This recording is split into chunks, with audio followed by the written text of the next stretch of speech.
One of the questions I'm asked about the most is, how can I change my money script? Why? Well, let's take a look at where we are today. That helps paint a picture of why money dominates how so many of us think about our lives. For instance, most financial managers will say that you should spend no more than 30% of your income on housing. But if you take a look at recent statistics, you'll see that in most major cities, it can take up to 80 or even 90% of an average income to afford a house. With numbers like this, it's easy to see why we're all searching for ways to increase our financial fortunes, sometimes just to deal with the necessities of life. Stress about money not only keeps many of us up at night, it can also lead to illness, not to mention disruption and misery in couples' relationships. So, what can we do? One solution is to change our mindset about money. Yes, it can be easier said than done, but my guest today has made it her mission to, as she puts it, unlock the flow of wealth into your life. Morgana Rae is an internationally known authority on our relationship with money and is a best selling author of the book Financial Alchemy 12 Months of Magic and Manifestation. She's here now to tell us how to ease our money struggles and to avoid the traps that can keep us from achieving the financial freedom we all want. Welcome to the Dream Power Show, Morgana. Oh, thank you so much for having me here. Oh, it is my pleasure. And it's such an important topic to talk about because, Morgana, money issues can keep many of us feeling like failures and unable to believe we can ever aspire to live the lives that we really want to live. But why are some people destined to always have that struggle with money? Well, I think we have to go before the money circumstance because I have coached clients with nothing and I've coached billionaires, and there's drama everywhere along the spectrum. And I think that the reason money is such a sticky issue, especially for us spiritual do-gooder types, is money is more than just an abstract concept or idea. It's so deeply entwined in our ability to live, our right to exist, all of our deepest human pains and wounds and questions about, am I lovable? Am I wanted?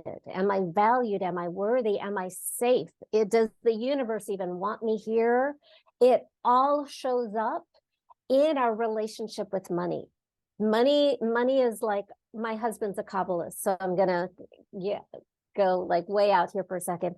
Money is sort of like the in Kabbalah, the notion of Bina, the dark mother, the limiter, the yes and no, life and death. Money is just to put it, let's rein it back into like human terms. It's like every pain that maybe we had with parents, whenever they said, no, you can't have this, or if we felt safe or we felt unsafe, if we felt loved or felt unloved. It's like our parents were our very, very first imprint of money. Now, some of us had great parents, yay for you. And then life happens and there's disappointment. There is our own shame of what we wish we had done better. There's the disappointments, the broken friendships, the broken hearts, the bad businesses, and every disappointment is building up this dynamic that I would actually really say is our relationship with ourselves and our relationship with life itself that makes us deep down file away evidence that we are unlovable, that we are unworthy, that we are unsafe, that we are powerless. And every one of those wounds that are filed so meticulously by our subconscious shows up in our relationship with money. Now, you can hear by the way I talk that I don't sound like a money coach or a financial planner, and you're right. I have been a life and business coach for almost 30 years. I've coached thousands and thousands of people. And I find that, bar none, money is the number one excuse that human beings give for what we cannot have, do, or be. Now, there's the really obvious stuff where it's like, I want to go to Switzerland, but money says I can't because I don't have the resources to get there. That's really obvious. But then I was coaching a billionaire a decade ago, and his pain and sense of failure in life was his son. His son was just burning through money, buying Mercedes and leaving them burnt out in the desert, buying jets, really not becoming an adult. Because while the person I was coaching began in poverty and built this economic empire, his child did not. So money was ruining his relationship with his son, and in a way poisoning his son's potential. So it can show up in different ways, and we can recite positive things about money. We can look at our list of negative beliefs and flip it around. And by the way, if that works, good, great, do that. It didn't work for me. It hasn't worked for my clients because the issues are deeper than our conscious awareness. Money is the symptom. Money, lack of money, the inequity of money, the inequality of resources, the way it's used to pollute the planet, all of that is really real problems. We're not going to spiritually bypass that.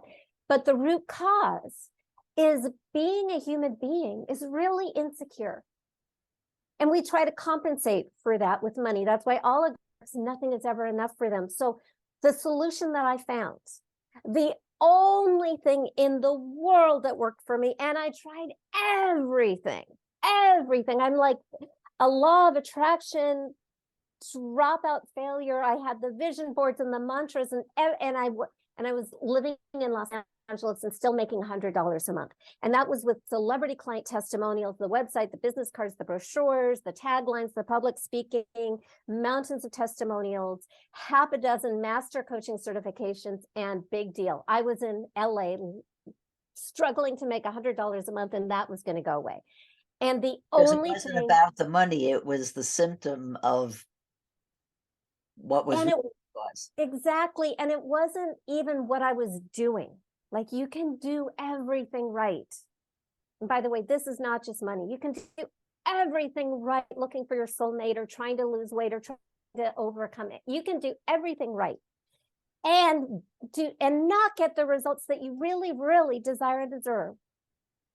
Because, and this has been like probably my biggest aha as a human being and as a coach, when you're doing everything you're supposed to be doing, right? And you're doing it well and repeatedly, and other people are getting great results and you're not, and you're feeling like you're singled out. I know what that's like. It has been my experience in my own life and coaching thousands of clients and seeing this pattern, that you're very probably unconsciously protecting yourself from the very thing that you want to need. What happens once you get rid of the monster and so now you have nothing? Well, now's the fun part. And there really is a fun part.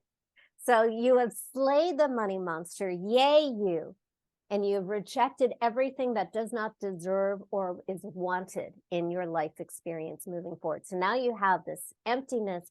And by the way, that's how you check. Like, when you slay the monster, just check, see if there's any traces left. And if there's a trace left, just create a little mini monster and blow that up. Because what I want is a sense of difference. Like, you will feel different than you've ever felt before, because you've had that old, mean, soul crushing, you're not good enough relationship with money and limitation your whole life. So when it's gone, it's going to feel different. It may feel light, it may feel expansive, it may feel a little scary, or you might even have a little grief, all of which is great. It's just different. Yay, you did it. Now we move on to the fun half, where now you get to meet your new relationship with money, which is what I call the money honey. And in fact, I didn't make that up. I was teaching this to a workshop of coaches in 2015, and one of the participants just jumped up and talked about our money honey, and I've kept it ever since. So actually 2005, I don't know what I said. I've been doing this a long time and I'm just not good at keeping track of dates. So I got rid of my monster. Yay. And now I had no relationship with money at all. Yikes. Because I live in LA and I knew I needed one. We'd have one, but we want to make it one that we want to have. Like if I were to say to you, Debbie, you ruined my life. You caused all the worst things in the world. And I'm only in a relationship with you because I have to be. How would that make you feel? Awful. Right. You wouldn't want to stay around. Yeah, that's a monster relationship. So that's gone. That's in the past. So now we want one that feels completely different. So here I am. I got rid of the monster and I didn't want to get into that again. Like if you've ever had a bad breakup, you know you don't want that again. So I felt that way. And so I asked myself, well, who could I want in my life so much that I would want this person, even if it was money? It had to feel that safe and that yummy for me to have money in my life. And when I asked that question again, and by the way, I'm terrible at visualization. Like if you ask me to think about sitting by a river, I will spend 45 minutes trying to figure out which river. But because I was in such a heightened emotional state, which is why it doesn't work as an intellectual exercise, you really need to emotionally engage. Because I was already like the monster had been so bad and it was so gone. When I asked myself that question, who could I want so much? The new person just showed up, ready-made, as if he had always been in my life and had always wanted to be with me. And I kept pushing him away for the biker dude, breaking his heart. So here's this new person who is tall, dark, handsome, romantic, clean cut, dressed to the nines in a tuxedo, showing up with a bouquet of red flowers to woo me. Cute, loving, and in love with me. Whoa. Can you imagine money in love with you, wanting to be with you, wanting to woo you? And it starts with the love. The cash follows the relationship change. So it wasn't anything like, what have you done for me lately, or do this for me? It was like, wow, you're such a beautiful person and you love me and I don't want to break your heart anymore. And yeah, I like you. And I could feel how much you wanted to be with me. And I realized in that moment, oh my God, I have no idea how to let money be with me. So I made a commitment to my money honey that next time he brought me a gift, instead of going, and this is what it used to look like. Somebody would ask me, what do you charge? And I'd freak out and I go, like, pay no attention to that stinky, embarrassing, humiliating, shameful monster in the background, right? Totally rejecting him. But I made a promise that next time he brought me a gift, which usually would look like someone who wanted to hire me, I would say, thank you. So the punchline is 4 people contacted me within 24 hours wanting to hire me. And they hired me for double what I had ever charged before in my life. How can people find out about you and your work? Oh, thank you. Go to morganarae.com. That's the mothership for everything. It's just my name, which is one word.com. And there you will find my 4-part money magnetic video series completely free. You can take my money love quiz and see where you are on your journey. We're all on the same journey to financial freedom, to focus completely on love, lifestyle, and legacy. And you take the quiz, and based on where you are, I'll make some recommendations for next steps. I always include free stuff. And you will also find my best-selling book there, Financial Alchemy, 12 Months of Magic and Manifestation. So the blog has hundreds of answered questions through articles and videos.